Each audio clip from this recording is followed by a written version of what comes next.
മന്ന വീഡിയോയിലേക്ക് ഹൃദ്യമായ സ്വാഗതം. നൊയമ്പുകാലമല്ലേ? നൊയമ്പുകാലത്തെക്കുറിച്ച് പറഞ്ഞാൽ ഓരോ മതസ്ഥർക്കും വ്യത്യസ്തമായ നൊയമ്പാണ്.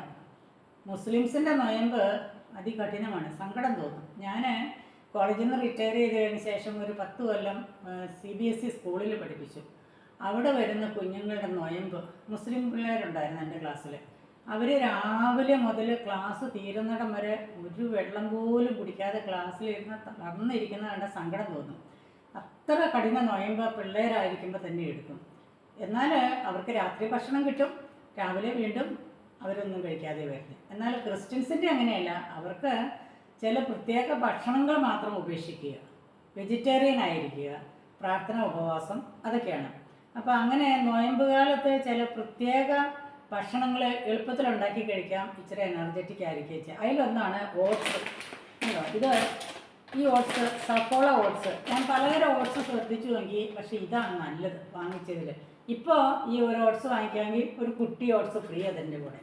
ഇതിനകത്ത് അത്ര മോശമല്ലാത്ത അളവാണ് ഈ ഫ്രീ കിട്ടിയിരിക്കുന്നത്. അതുകൊണ്ട് ഓട്സ് വാങ്ങിക്കാൻ ആഗ്രഹിക്കുന്നവർ ഇപ്പോൾ വാങ്ങിക്കുക, ഇത്രയും ഓട്സ് ഫ്രീ ആയിട്ട് കിട്ടും. പിന്നെ ഈ ഓട്സ് ഉണ്ടാക്കുമ്പോൾ ശ്രദ്ധിക്കേണ്ട ഒരു കാര്യം പറയാനാണ്, ഈ ഓട്സിനെ ഇപ്പോൾ പൊട്ടുന്നുണ്ട്. ഈ ഓട്സ് കുക്ക് ചെയ്യാനായിട്ട് തീരെ പൊടിഞ്ഞിരിക്കാതെ ഇച്ചിരി തരിയുള്ളതാണ് നല്ലത്. അത് ഈ സഫോള ഓട്സ്, അതുപോലെ റോൾഡ് ഓട്സ് ആണ്. ഇത് നല്ലതാണ്, ഇൻസ്റ്റൻറ്റ് റോൾഡ് ഓട്സ്. പാൽവെള്ളത്തിലാണ് ഉണ്ടാക്കുന്നതെങ്കിൽ, ഏത് വെള്ളത്തിലാണോ നിങ്ങൾ ഉണ്ടാക്കുന്നത്, ഞാൻ പാൽവെള്ളത്തിലാണ് ഉണ്ടാക്കുന്നത്.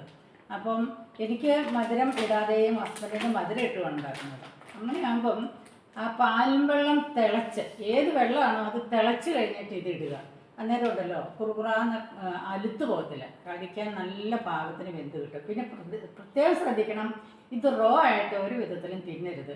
നന്നായിട്ട് തിളച്ചിട്ട് തിന്നാവുള്ളൂ, അല്ലെങ്കിൽ വയറ്റിൽ പ്രോബ്ലം ഉണ്ടാവും. അതുകൊണ്ട് ഇത് ഉണ്ടാക്കുന്നതിനെക്കുറിച്ച് ഒരു കാര്യം. പിന്നെ ഈ ക്രിസ്ത്യൻസിനുണ്ടല്ലോ പച്ചക്കറിയാണല്ലോ വേണ്ടത്. അപ്പോൾ നമ്മൾ പച്ചക്കറി വാങ്ങിച്ചാൽ ഇത് കണ്ടോ പാത്രത്തിൽ ഇതുപോലെ വെള്ളത്തിലിടണം. ഇപ്പം കടയിൽ നിന്ന് കിട്ടിയതിനേക്കാളും ഫ്രഷായിരിക്കും ക്യാരറ്റ്. ഞാൻ എന്നും ഇങ്ങനെ ചെയ്യുന്നത്. അതുകൊണ്ട് ക്യാരറ്റ് വാങ്ങിച്ചാൽ കഴുകുക, ഉടനെ വെള്ളത്തിലിട്ട് ഫ്രിഡ്ജിൽ വയ്ക്കുക.